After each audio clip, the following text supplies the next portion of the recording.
Salut à tous. Récemment, j'ai terminé mon premier Ironman, c'est-à-dire un triathlon longue distance.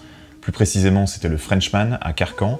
C'était mon premier triathlon et j'aimerais vous en faire un peu le récit. C'est parti. Mercredi 25 mai, on quitte l'Île-de-France et on prend la route vers le sud-ouest, direction notre location à Lacanau. On est 6, Pino qui part pour courir sur le semi-Ironman le vendredi, Emeline, sa copine qui nous accompagne, et Méline et moi qui allons courir sur le full le samedi. Et aussi 2 terreurs poilus, Yuki, aka Yuyu, et Paco. On part un peu en avance pour avoir le temps de se reposer du voyage, prendre nos marques, nager un peu en eau libre histoire de se réhabituer à la combi, car c'est un truc qu'on n'a pas trop eu l'occasion de faire durant la prépa.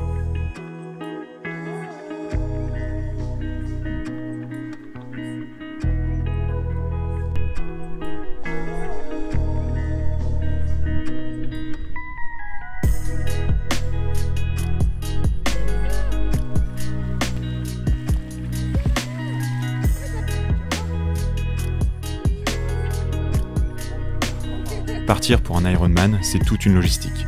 J'ai eu l'occasion de faire quelques courses à pied en région parisienne, c'est facile. On arrive avec sa paire de baskets au pied, quelques gels selon la distance, mais ça va rarement plus loin. Pour un triathlon, il y a 1000 trucs à penser. Les accessoires de chaque discipline, la nutrition, les bidons de rechange, les outils pour bidouiller le vélo au dernier moment s'il y a un problème, ça n'a rien à voir. Et quand c'est votre première fois et que vous êtes de nature un peu angoissé comme moi, ça fout une petite pression. Alors on essaye de se refaire chaque étape de la course dans la tête pour être sûr de rien oublier.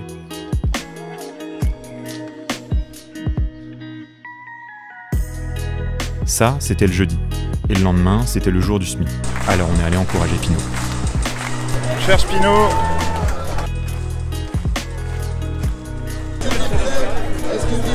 Il n'y a que des têtes vertes. Je sais pas comment on va le trouver.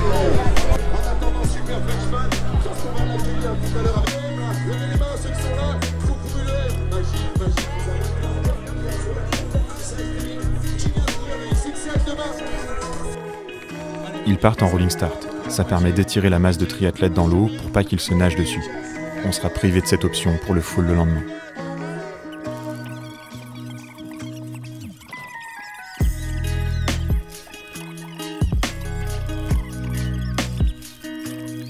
Allez, go, go! C'est du moi, c'est du moi! Hey! Allez! 1, 2, 3, bon! Yes, merci. Bon, on va essayer de choper Pino à la transition.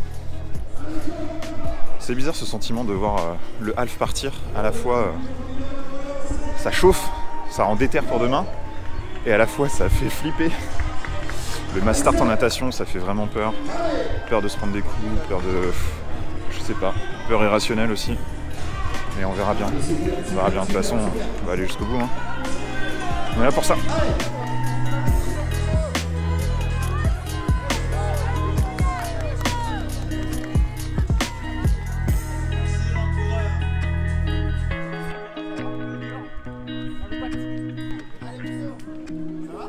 Ça va. Comme attendu, Pino finit son half, en 5h55 minutes. Il y a 2 ans, il faisait aucun sport. Chapeau.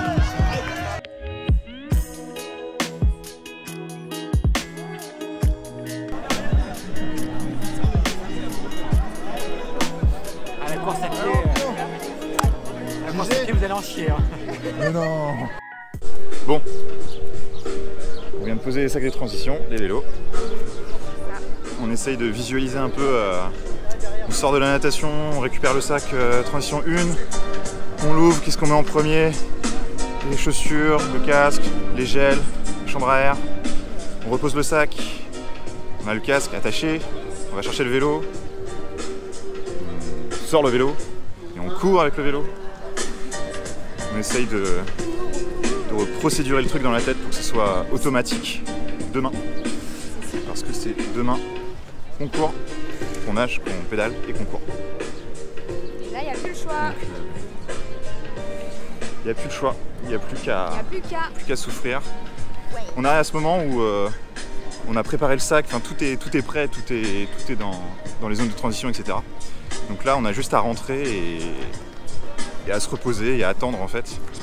Et c'est pas plus mal parce que, en tout cas pour ma part, c'est assez stressant le fait de toujours...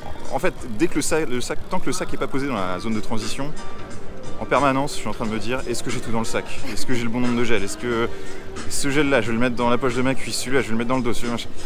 Voilà, maintenant que là c'est posé, c'est vérifié 3, 4, 5 fois. Là c'est bon, normalement. Je peux plus y toucher, donc advienne que pourra. C'est ça. C'est un peu le... Voilà. Donc... En espérant sortir de l'eau vivant. Mais oui, ça va le faire. Voilà. Enfin, en tout cas pour ma part, moi l'eau vivant, c'est pas sûr. Hein. Mais si. Ça devrait bien se passer. Dans tous les cas, on ira, sauf blessure ou accident, on ira au bout de toute façon. Oui, à force de la tête. Voilà, à demain.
Et voilà, c'est le départ. 403 triathlètes s'élancent dans l'eau. C'est un mass start, donc on part tous en même temps, un joyeux bordel. Je vais pas vous mentir, il y a eu un petit moment de panique. Dans la cohue, on se prend des coups, j'en ai pris un qui m'a fendu la lèvre. À un moment, je pouvais même plus me mettre en position horizontale. Vous avez un mec devant, un mec derrière, un mec sur chaque côté, impossible de nager. Je me vois encore sortir la tête de l'eau et me dire « je vais pas y arriver », avant de la replonger aussitôt pour m'engueuler et me remotiver. Je le savais, je l'avais lu partout. Il faut passer les 300-400 premiers mètres du mass start et après ça va mieux.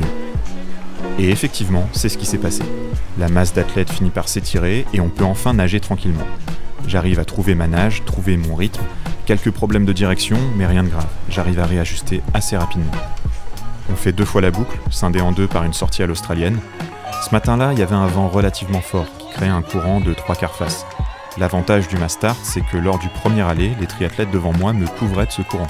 Mais ce n'était pas le cas lors du second aller, que j'ai senti un peu plus difficile. Mais au final, tout se passe bien et je sors de l'eau en 1 heure et 14 minutes. Je suis satisfait. Après la première transition réalisée en 4 minutes 02, on enchaîne avec le vélo. Cette année, ils nous ont concocté un parcours ultra plat, 186 mètres de dénivelé positif pour 180 km. Le but de l'orga, c'était de permettre aux meilleurs de réaliser l'épreuve en moins de 8 heures. Il fallait faire 2 allers-retours, grosso modo entre Carcan et Saint-Laurent. De grandes lignes droites asphaltées coupant en 2 les pinettes du Médoc. Je dirais que pour moi, la partie vélo a été mitigée. J'ai eu très vite mal au dos et c'est complètement de ma faute. J'aurais dû prendre plus de temps pour ajuster ma position sur le vélo. Mais je tiens le coup, j'arrive à maintenir l'allure, même si je vois plein de gars me dépasser avec leurs avions de chasse. Je fais pas le figure avec mon vélo acheté quelques petites centaines d'euros sur le Bon Coin. Je termine mon premier aller-retour en environ 2h45. Mais au moment d'attaquer le second, le vent commence à se lever. Et le second aller devient un enfer. Je perds environ 4 à 5 km/h par rapport au premier. Vent pleine face, mal de dos, mais je tiens bon. J'essaye de m'économiser malgré tout, mais c'est dur de voir sa moyenne baisser inexorablement. Au final, je finis la partie vélo en 5h33 pour une moyenne de 32,1 km/h. Ce qui n'est pas mal du tout pour mon matériel et surtout pour mon niveau. La seconde transition se fera en 3 minutes 37. Plus rapide que la première, c'est normal, il y a moins de choses à faire. Et j'attaque la course à pied. 4 boucles d'un peu plus de 10 km. Les 2,5 premiers kilomètres se passent très bien, mais arrivé dans la forêt, je vois se dresser devant moi une première côte. Coup dur. Je pensais que le parcours allait être plat. C'est en tout cas ce que j'avais lu sur la description de la course. Pourtant, Pinot nous avait prévenu après son half. La course à pied, vous allez en chier. Mais non. Je me dis que ça va largement compliquer les choses, que j'ai trop forcé sur le vélo, et j'avais raison. Concrètement, les 20-25 premiers kilomètres se passent convenablement, je cours dans les côtes, je double les marcheurs, je tiens bon. Mais les 2 derniers tours vont s'avérer être très compliqués. Je suis obligé de marcher dans les côtes, évidemment j'essaye de relancer dans les descentes et sur le plat, mais sur la fin du dernier tour, je sens que je suis au bout de moi-même. J'essaye de recourir avant un stand de ravitaillement, et là je commence à voir les étoiles. Je remarche car je me dis que ce serait con de s'évanouir si près du but, il doit rester quelque chose comme 1,5 km à ce moment-là. Je mange un bout au ravito et finalement j'arrive à m'y remettre, et je parviens à passer la ligne d'arrivée. 11 h, 5 minutes et 25 secondes. 102e sur 403. C'était mon premier triathlon. Je suis assez fier de moi car c'est pas tout le monde qui commence par un full, parce que ça fait peur, et ça m'a fait peur. Après, j'avais comme idée de faire moins de 11 heures dans des conditions optimales. Finalement, il y a eu ce fort vent sur le vélo et ce dénivelé que j'avais pas prévu sur la course à pied. Et je suis à 5 minutes près. Donc c'est plutôt pas mal. Méline, quant à elle, finira en 11h57. Elle fait 221e au scratch, 7e chez les femmes et 2e de sa catégorie. Elle a donc droit à une bouteille de vin et surtout un dossard offert pour l'année prochaine. La chanceuse.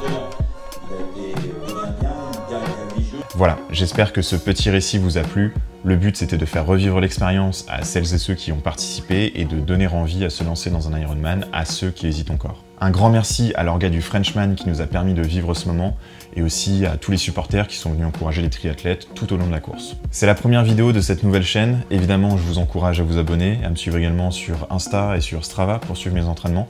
Il y a sûrement d'autres courses qui vont arriver et peut-être même de la rando cet été, on va voir. Et sur le Frenchman en particulier, je pensais peut-être vous faire une vidéo sur tout le détail de ma prépa. J'ai suivi un espèce de carnet de bord où j'ai tout noté, donc ça peut être intéressant de suivre ça. Alors clairement le but c'est pas de donner des conseils parce que je reste débutant, mais c'est plutôt d'échanger sur nos expériences respectives pour qu'on puisse s'améliorer tous ensemble. Voilà, sur ce, portez-vous bien, entraînez-vous bien et je vous dis à la prochaine. Salut!